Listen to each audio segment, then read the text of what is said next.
was on a bike ride today and I observed something which I see quite a lot, which is people running and kicking their legs out from side to side, almost like they're running, looking like they're trying to slow down. Because of this, weakened glute medius and glute maximus and a compensatory biceps femoris. Biceps femoris is this hamstring muscle that runs down the outside of your leg. So when you're running, if you can't recruit your hip extensors properly, then you're going to compensate by using this muscle to propel your foot backwards, right? Two problems. First, you're shortening your stride, so you're not producing adequate hip extension, which would increase speed and efficiency.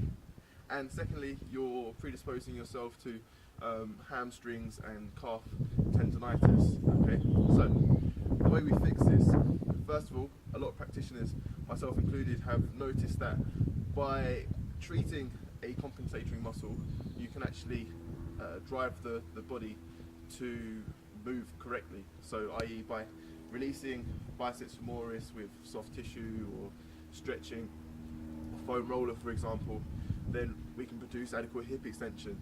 Also like to prescribe the death march exercise, which is where you'll take 2 dumbbells in your hand and you'll go forward and press down with the dumbbell.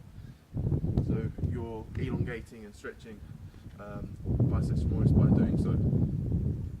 After that, we can look at exercises to improve the strength of the hip extensors and glute medius. So we'll start with glute medius. If you can imagine yourself running and your legs coming out, or your feet coming out, it can be because your knee's coming in. And what's going to drive your knee outwards? Glute medius. So you see a lot of practitioners prescribe this exercise, which is a lateral hip raise. However, if you look at the research, what increases glute medius activity most is a side plank. So we look at this, right? Now the most important thing when prescribing this exercise is not to let the hip drop down, because that means the person's compensating for a weak glute medius with QL or the obliques. So you really need a nice straight line going all the way down.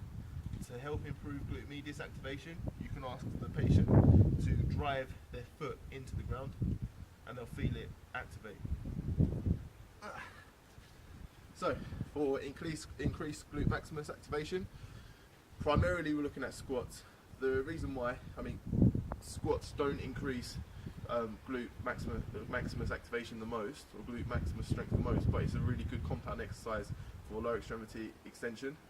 So we'll start off with the squats with good movement cues, such as dip backwards with the hips first. That makes sure that the person's not leaning forward excessively with their knees, which would produce quad dominance, and they're probably already a victim of that. So like I said, bend forward at the hips, down and then up for good squat mechanics.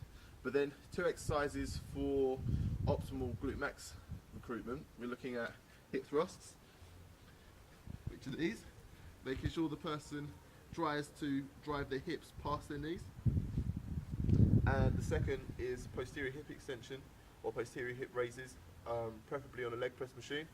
So if you imagine the leg press machine behind them, they're going to have their foot here and pushing up, making sure they feel the recruitment of glute maximus at the back. Any drills that they want, for example sprints or bounding. Bounding is where you're trying to increase hip extension and increase stride, so it will look like this.